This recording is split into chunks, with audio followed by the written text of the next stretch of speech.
આજે આપણે નિપાત ટોપિક ઉપર વાત કરશું। નિપાત એટલે શું? નિપાત કોને કહેવાય? નિપાતનો અર્થ કરીએ તો નિપાત એટલે અવ્યય, જેનો વ્યય ન કરી શકાય એને આપણે અવ્યય કહીએ છીએ। નિપાત છે એ હંમેશા જે પદ આપેલું હોય એમાં સંજ્ઞા હોય, સર્વનામ હોય, વિશેષણ હોય, ક્રિયાપદ હોય કે ક્રિયા વિશેષણ હોય, તેના ઉપર ભાર આપવામાં આવેલો હોય। એટલે કે જ્યારે આપણે તેનો ઉચ્ચાર કરીએ ત્યારે હંમેશા એ પદ ઉપર ભાર આવતો હોય છે, એને આપણે નિપાત કહીએ છીએ। અહીંયા ગુજરાતી ભાષાની અંદર નિપાત તો કે જ, તો, ને, ય, સુદ્ધા, પણ, તો પણ, છતાં, છતાં પણ, જ્યાં, ત્યાં તેમજ જ્યારે, ત્યારે આ બધા આપણા ગુજરાતી ભાષાની અંદર આવતા નિપાતો છે। હવે નિપાતોના પ્રકારમાં જોઈએ તો નિપાતના પ્રકારો કુલ 4 પ્રકાર છે। એમાં પ્રથમ પ્રકાર છે તે ભારવાચક નિપાત છે, અને ભારવાચક નિપાતની અંદર જ, તો, ય, પણ, સુદ્ધા આવા નિપાત આવી શકતા હોય।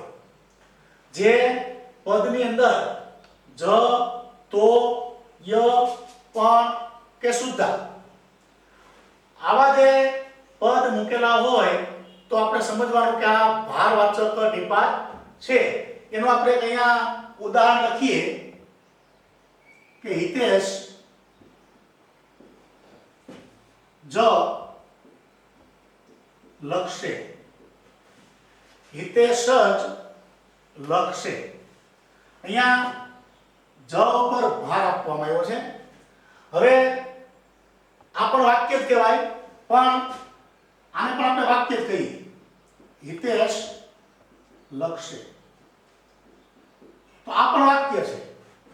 બંને વાક્યો જ છે, પણ અહીંયા નિપાત લાગતા તમે બરાબર રીતે વિચારશો તો તમને તરત જ ખ્યાલ આવશે કે પહેલું વાક્ય શું કહેવા માંગે છે કે હિતેશ જ લખશે, એ સિવાય બીજું કોઈ નહીં, બરાબર। પણ બીજું વાક્ય હિતેશ લખશે તો એ પણ વાક્ય બન્યું છે, પણ સાથે સાથે આપણે એવું પણ વિચારી શકીએ કે હિતેશ લખશે તો મહેશ પણ લખી શકે, રવિ પણ લખી શકે, બીજા કોઈ પણ લખી શકશે। પણ પ્રથમ વાક્ય ઉપર જ છે એ ભારવાચક છે, એટલે એમાં સ્પષ્ટતા થાય છે કે હિતેશ જ લખશે, આ સિવાય બીજું કોઈ લખશે નહીં। પછી આપણે દરેક ઉપર જેટલા ભારવાચક નિપાત આપેલા છે જ, તો, ય, પણ, સુદ્ધા, એના ઉપર આપણે પછી વ્યવસ્થિત વાક્ય કરશું। જો અહીંયા એક બીજું વાક્ય લખીએ તો જે તો નિપાત છે, તમે આવશો તો હું આવીશ, તમે આવશો તો હું આવીશ, બરાબર।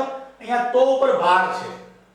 હવે તો કાઢી નાખીએ તોય વાક્ય બનશે કે તમે આવશો હું આવીશ, પણ તમારી સાથે કદાચ બીજા કોઈ પણ આવશે એવું પણ વાક્ય બને, પણ અહીંયા તો સ્પષ્ટ ભાર મૂક્યો છે કે તમે આવશો તો હું આવીશ, નહીંતર નહીં આવું।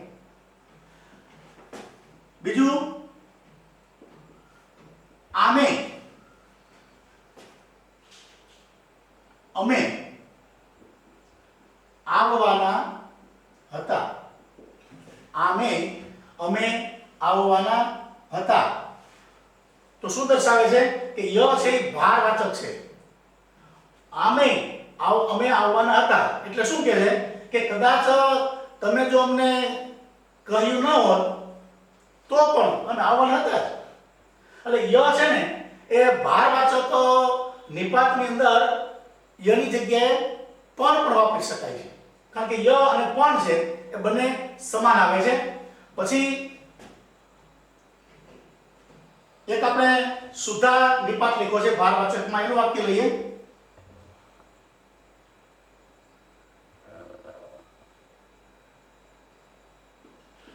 તમે સુધા કઈ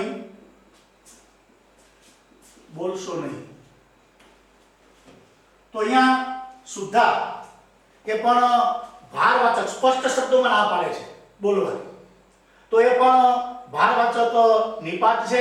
એટલે ભારવાચક નિપાત જે પહેલો પ્રકાર છે એમાં જ, તો, ય, પણ અને સુધા આવા નિપાતો આવી શકે. એટલે આપણને પરીક્ષાની અંદર આવા વાક્યો પૂછવામાં આવશે. વાક્ય પૂછેલા હોય એમાં નિપાતની નીચે કઈ અંડરલાઈન કરેલી ન હોય. જો અંડરલાઈન કરેલી હોય તો આપણે તરત જ ખ્યાલ આવશે કે ભાઈ આ નિપાત છે, પણ આપણે આમાં શોધવાનું છે. તો કઈ રીતે શોધી શકશું? તો આ વસ્તુ આપણે યાદ રાખશું. તો પછી એમાં આપણે એનો પ્રકાર કઈ લખવાની જરૂર નથી, લગભગ પ્રકાર પૂછવામાં આવતા નથી, કારણ કે માત્ર આપણને એટલું જ પૂછવામાં આવે છે કે આપેલા વાક્યમાંથી નિપાત શોધીને લખો. અને જો પ્રકાર પૂછે તો આપણે 4 પ્રકાર છે અને ચારે પ્રકારના નિપાતો અલગ અલગ તારવી અને રાખેલા છે. પછી બીજો પ્રકાર છે સીમાવાચક નિપાત. અહીંયા સીમાવાચક એટલે સીમા શબ્દ ઉપરથી તરત જ આપણને ખ્યાલ આવશે કે જે વાક્ય છે ને એક સીમા બતાવે છે, સરહદ બતાવે છે. એના માટે નિપાત છે ફક્ત, કેવળ, માત્ર, સાવ, તદ્દન આવા નિપાતો છે. સીમાવાચક માટે આ નિપાતો વપરાય છે.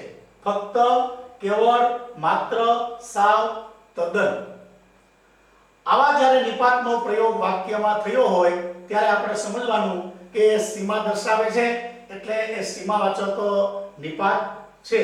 તો આપણે તરત જ એને અલગ તારવી અને જો પ્રકાર પૂછો તો લખી શકશું કે સીમાવાચક છે. હવે આ 5 નિપાત લખ્યા છે સીમાવાચકના, એમાં આપણે વાક્ય બનાવી. તો પહેલા આપણે ફક્ત નિપાતનો ઉપયોગ થતો હોય એવું એક વાક્ય બનાવીએ કે હું તો ફક્ત કેળું લઈશ. હું તો ફક્ત કેળું લઈશ. સીમા દર્શાવી આમાં. અહીંયા સીમા દર્શાવવામાં આવી છે. બીજા ઘણા બધા ફ્રૂટ્સ હશે, પણ અહીંયા સર્વનામ તરીકે ઉપયોગ થયો છે કે હું તો ફક્ત કેળું લઈશ. કેળા સિવાય હું બીજી કોઈ વસ્તુ પણ લઈશ નહીં.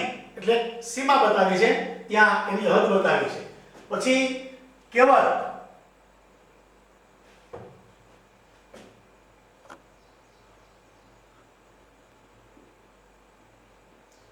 આ કાપડ હું કેવળ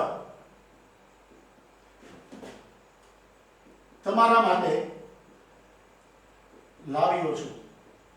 જો આ કાપડ હું કેવળ તમારા માટે લાવ્યો છું. તો કેવળ શબ્દ છે એ માત્ર દર્શાવે છે કે બીજા કોઈ માટે નહીં. ઘરમાં કદાચ બીજા કોઈ સભ્યો હોય તો બીજા કોઈ સભ્ય માટે નહીં, માત્ર ને માત્ર કેવળ તમારા માટે લઈ આવ્યો છું. તો આ પણ માત્રાવાચક એટલે કે સીમાવાચક પદ છે જે એની સીમા બતાવે છે. પછી સાવ, મહેશ તો સાવ ડરપોક છે. મહેશ તો સાવ ડરપોક છે.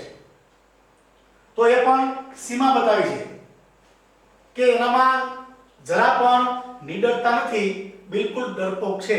એ સાવ શબ્દ ઉપરથી આપણને સ્પષ્ટ થાય છે. પછી તદ્દન અમે ગિરનારથી તદ્દન નજીક હતા. અમે ગિરનારથી તદ્દન નજીક હતા. માત્રા દર્શાવી છે કે હવે નથી બહુ દૂર ન હતા, એકદમ નજીક હતા. એટલે આ સીમાવાચક નિપાત છે. એવી રીતે છે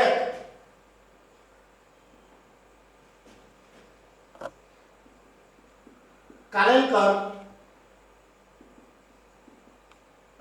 મિત્રો સાથે છેક નર્મદા સુધી પહોંચી ગયા. કારેલકર મિત્રો સાથે છેક નર્મદા સુધી પહોંચી ગયા. તો અહીંયા છેક નિપાતનો ઉપયોગ થયો છે અને એ પણ સીમા દર્શાવે છે, માટે સીમાવાચક શબ્દ છે, પદ છે. એવી રીતે સુદ્ધા માત્ર શબ્દ લખ્યો છે.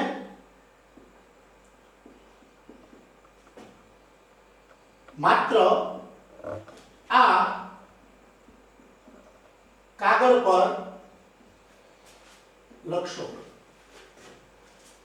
માત્ર આ કાગળ પર લખશો. તો એ પણ સીમા દર્શાવી છે કે જે કાગળ આપ્યો છે બસ એના ઉપર જ લખવાની વાત કરી છે.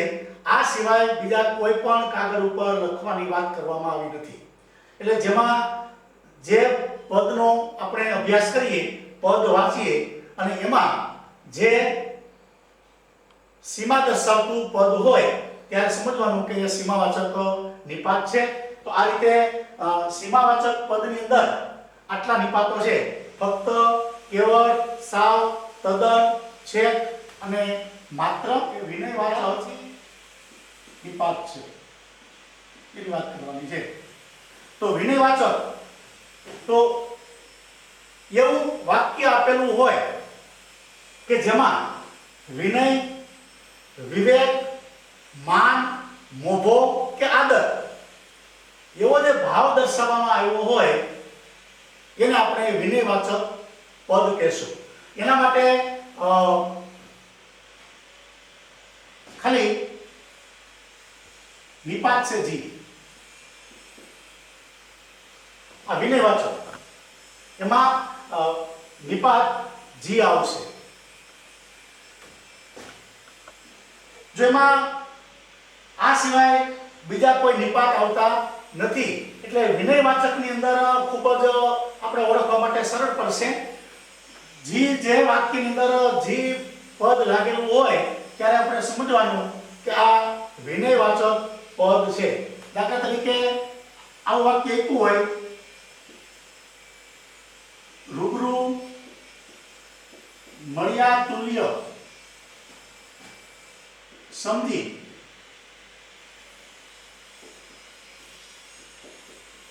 પધારશો જી. રૂબરૂ મળ્યા તુલ્ય સમજી પધારશો જી. તો અહીંયા વિવેક કર્યો છે, આદર કર્યો છે, માન મોભો જાળવવામાં આવ્યો છે. આ રીતે આમ લખવું હોય, ગુરુજીને મારા પ્રણામ. તો ગુરુજી આની જગ્યાએ ખાલી એમ લખવું તો લખી શકાય કે ગુરુને મારા પ્રણામ. પણ ખાલી ગુરુને મારા પ્રણામ એમ લખીએ તો આપણે સેજ એટલો ખ્યાલ આવશે કે એમાં ગુરુને જેટલું માન મળવું જોઈએ, જેનો આપણે આદર કરવો જોઈએ, વિનય કે વિવેક કરવો જોઈએ, એનો મોભો જાળવવો જોઈએ, એમાં જળવાતો નથી. પણ ગુરુજીને મારા પ્રણામ એમ લખશું તો તરત જ આપને ખ્યાલ આવશે કે અહીંયા ગુરુજીનું માન, એનો મોભો જાળવવામાં આવ્યો છે, આદર કરવામાં આવ્યો છે. પછી ચોથો પ્રકાર છે પ્રકીર્ણ અથવા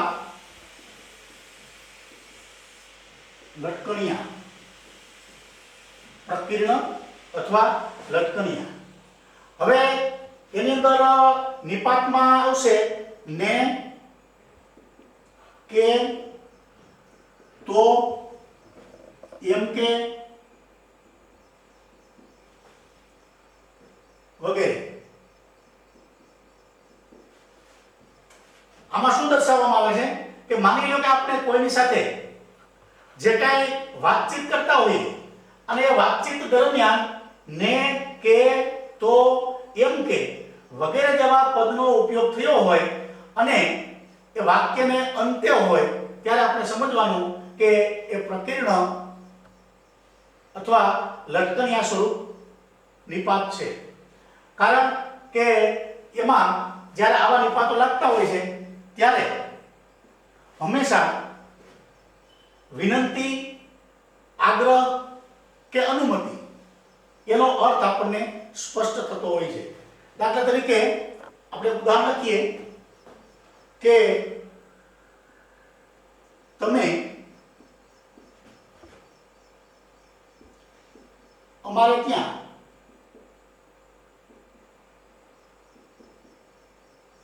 આવશો કે? તમે અમારે ત્યાં આવશો કે? જો અહીંયા કે નિપાત છે એ શું દર્શાવે છે? વિનંતી. વિનંતી દર્શાવે છે, આગ્રહ દર્શાવે છે. જે પણ પદની અંદર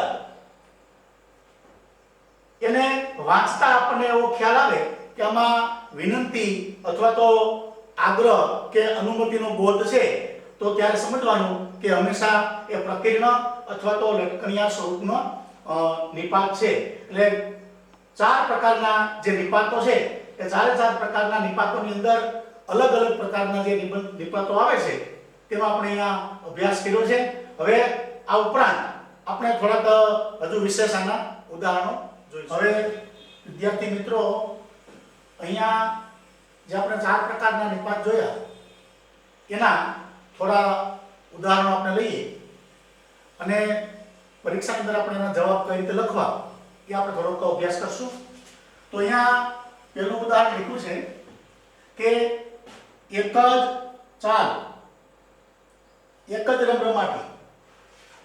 માની લઈએ આપણને આવું એક વાક્ય પૂછવામાં આવ્યું અને સૂચના આપી છે કે નિપાત શોધીને લખો અથવા તો નિપાત શોધીને લખો અને તેનો પ્રકાર જણાવો, આવું પૂછ્યું છે. અને વાક્ય આપ્યું છે એક જ ચાલ, એક જ રમરમાટી. તો આપણે તરત જ ખ્યાલ આવી જવો જોઈએ કે અહીંયા જ એક જ ચાલ, એક જ રમરમાટી. તો બે જગ્યાએ જ આપ્યો છે અને જ છે એ ભારવાચક નિપાત છે. તો આપણે જવાબની અંદર એ રીતે લખી શકીએ. પહેલા આપણે આમ લખીએ નિપાત જ બરાબર, પ્રકારમાં લખી શકીએ ભારવાચક. આ રીતે આપણે જવાબ અંદર લખી શકીએ, જેને કારણે જે એક માર્ક માટે ઓળખાવાનું પૂછાતું હોય તો આપણને એક માર્ક એનો પૂરેપૂરો મળશે. જો પ્રકાર ન પૂછ્યો હોય તો ખાલી આપણે નિપાત કરીને જે નિપાત જો એક હોય તો એક, બે હોય તો બે. ઘણી વખત વાક્યમાં એવું પણ હોય કે એક જ વાક્યની અંદર બે પ્રકારના નિપાત પૂછવામાં આવ્યો. જો કે બહુ ઓછું એવું પૂછાય છે, પણ માની લઈએ કે કદાચ ક્યારેક કોઈ એવું વાક્ય પૂછાણું છે કે વાક્ય એક છે અને નિપાત જે બે પૂછાણા છે, બે અલગ અલગ પ્રકારના છે, એ પણ આપણે જોઈ લઈશું. બીજું વાક્ય એવું છે એની પાસે સામાન પણ ખૂબ હતો. એની પાસે સામાન પણ ખૂબ હતો. તો અહીંયા પણ એ શબ્દ ઉપર ભાર આપવામાં આવ્યો છે, માટે આપણે તરત જ ખ્યાલ આવશે કે પણ છે એ નિપાત છે અને ભારવાચક એ પ્રકાર છે. પછી ત્રીજું વાક્ય આપ્યું છે એની ધારણાએ ખોટી પડી. એની ધારણાએ ખોટી પડી. તો થોડી વાર આપણને જો બરાબર સમજાવવું ન હોય ને તો આપણે આમાં એમ થાય કે આમાં તો કોઈ નિપાત ભારવાળું દેખાતું નથી, કારણ કે આમાં બધા અલગ અલગ હોય, જ છે, પણ છે, પણ આમાં એવું ક્યાં આપણને દેખાતું નથી. એની ધારણાએ ખોટી પડી. પણ ય જ્યારે આપણે ઉચ્ચાર કરશું ને ત્યારે આના ઉપર ભાર આવશે, ધારણાય. તો ય છે એ નિપાત છે અને એ પણ ભારવાચક નિપાત આવે છે. પછી ચોથું વાક્ય આપ્યું છે એની ડાળીઓ માત્ર જાળીઓ જેવી, એની ડાળીઓ માત્ર જાળીઓ જેવી. તો માત્ર નિપાત લખેલો છે તો આપણે તરત જ ખ્યાલ આવશે કે માત્ર એ સીમાવાચક નિપાતની અંદર આવે છે. તો માત્ર નિપાત છે એ સીમાવાચક નિપાત છે. પછી પાંચમું વાક્ય આપ્યું છે તે સાવ એકલા પડી ગયા. તે સાવ એકલા પડી ગયા. તો અહીંયા નિપાત સાવ છે. તો આપણે આગળ જોઈ ગયા હતા કે સીમાવાચક નિપાતની અંદર સીમાવાચકમાં કયા કયા નિપાતો આવે તો કે માત્ર છે, તદ્દન છે, કેવળ છે, સાવ છે, આ બધા છે. તો અહીંયા સાવ નિપાત છે તો આ પણ સીમાવાચક નિપાત છે. છઠ્ઠું વાક્ય આપ્યું છે રાકેશ તદ્દન નકામો છે. એમાં પણ સીમા દર્શાવવામાં આવી છે કે એ આપણા માટે કોઈ કામમાં આવે એવો નથી. તદ્દન, બિલકુલ, સાવ, આ બધા પર્યાય શબ્દો છે. તો તદ્દન છે તો આ નિપાત છે એ પણ સીમાવાચક નિપાત છે. પછી સાતમું વાક્ય લખ્યું છે ફરીથી પધારશો જી. ફરીથી પધારશો જી. આપણે વાત કરી હતી કે જે ત્રીજો પ્રકાર છે વિનયવાચક. તો વિનયવાચક નિપાત હોય તે હંમેશા છેલ્લે હોય છે અને જી એવો પ્રત્યય હોય છે. ફરીથી પધારશો જી, એમાં વિનય કરવામાં આવ્યો છે, વિવેક કરવામાં આવ્યો છે. આઠમું વાક્ય આપ્યું છે દાદાજી ખૂબ વાર્તા કહેતા. દાદાજી ખૂબ વાર્તા કહેતા. તો એ પણ જી લાગેલો છે માટે વિનયવાચક નિપાત છે. નવમું વાક્ય આપ્યું છે મને માફ કરશો જી. પોતાનાથી કંઈ ભૂલ થઈ છે પણ પોતે પોતાની ભૂલ સ્વીકારી લીધી છે અને પોતાના ગુરુજી પાસે કે XYZ કોઈની પાસે, પિતાજી હોય કે મોટા ભાઈ હોય, તો એની સામે પોતે વિનંતી કરે છે કે મને માફ કરશો જી. આ બંનેમાં જો ફરીથી પધારશો જી અને દાદાજી ખૂબ વાર્તા કહેતા, તેમાં વિનય કે વિવેક જેવું દર્શાય છે આપણને. પણ મને માફ કરશો જી તેમાં શું આવે છે તો કે એમાં વિનંતીનો આગ્રહ છે. એને પોતે વિનંતી કરી છે કે મને માફ કરશો જી. પછી 10મું છે એક લાડુ વધારે લેશો કે. જે મહેમાન છે જમવા બેઠા છે અને એને આગ્રહ કરે છે કે તમે એક લાડુ વધારે લેશો કે. તો આ પ્રકીર્ણ, કારણ કે વાક્યના અંતે આગ્રહ છે. 11મું આવ્યું છે મને ચોપડી આપશો કે.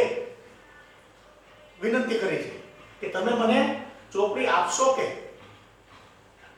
એના ઉપર એને કોઈ બળજબરી નથી પણ વિનંતી કરી છે. વિનંતીપૂર્વક પોતે માંગણી કરે છે કે મને ચોપડી આપશો કે. એવી રીતે 12મું વાક્ય લખ્યું છે તમે આવી પહોંચ્યા એમ કે. તો અહીંયા પણ એવો જ ભાવ દર્શાવાય છે અહીંયા એમ કે. તો આ બધા નિપાત છે એ પ્રકીર્ણ નિપાત છે. હવે આપણે વાક્ય કરતા હતા કે ઘણી વખત એક જ વાક્યની અંદર બે નિપાત હોય અને એક જ સરખા હોય તો વાંધો નહીં, પણ ઘણી જગ્યાએ બે નિપાત હોય અને બંને અલગ અલગ પ્રકારના હોય છે. જો અહીંયા એક વાક્ય લખ્યું છે કે હું તો પ્રયત્ન કર્યા જ કરું પણ ખુલે જ નહીં. હું તો પ્રયત્ન કર્યા જ કરું પણ ખુલે જ નહીં. પછી દરવાજો છે, બારી છે, જે કાંઈ છે તે, પણ પોતે કંઈક વારંવાર પ્રયત્ન કરવા છતાં પણ પ્રયત્ન કર્યા જ કરું છું પણ ખુલે જ નહીં. તો બંને જગ્યાએ, એક જગ્યાએ જ છે, એક જગ્યાએ પણ છે. આ બંને નિપાત છે. તો આપણે બંને આવું વાક્ય હોય ને તો બંને નિપાતો આપણે દર્શાવવા જોઈએ અને પ્રકાર લખો તો ભાગવાચક લખવું જોઈએ. પછી ત્યાં તો મલય પણ આવી પહોંચ્યો. તો અહીંયા તો નિપાત છે અને એ પણ ભારવાચક દર્શાવ્યો છે. ત્રીજા વાક્યમાં આપ્યું છે મધ્વાદિક પણ મોતે મરે. મધ્વાદિક પણ મોતે મરે કોણ માત્રમાં માનવી. મધ્વાદિક પણ મોતે મરે કોણ માત્રમાં માનવી. જો આવું વાક્ય આપ્યું હોય તો નિપાત શોધવા આપણે પહેલા લખવું પડે કે તો પણ છે તે ભારવાચક છે. પછી કોણ માત્રમાં, તો અહીંયા લખવું પડે માત્ર, અને માત્ર છે એ સીમાવાચક. જો આવી રીતે પૂછાણું હોય તો આ એક જ વાક્ય છે, નિપાત બે છે પણ બંને નિપાત અલગ અલગ છે. એક ભારવાચક બતાવ્યો છે અને એક સીમાવાચક બતાવ્યો છે કે મધ્વાદિક પણ મોતે મરે કોણ માત્રમાં માનવી. માનવી શું વિશાળ છે એટલે એની સીમા દર્શાવી છે. એટલે ઘણી વખત આવા વાક્યો પણ આવતા હોય છે પણ બહુ ભાગ્ય હોય છે. નહીતર એક એક જ નિપાત હોય એવા વાક્યો આપણને પૂછવામાં આવે છે. તો જે નિપાત છે એને આપણે વ્યવસ્થિત રીતે ચાર પ્રકારો જોયા. ચાર પ્રકારોની અંદર કયા કયા નિપાતો આવે છે જોયું, અને એના ઉપર આપણે ઉદાહરણ તરીકેના વાક્યો પણ જોયા. તો મિત્રો ખરેખર નિપાત છે એ ખૂબ જ સરળ અને સહેલા છે.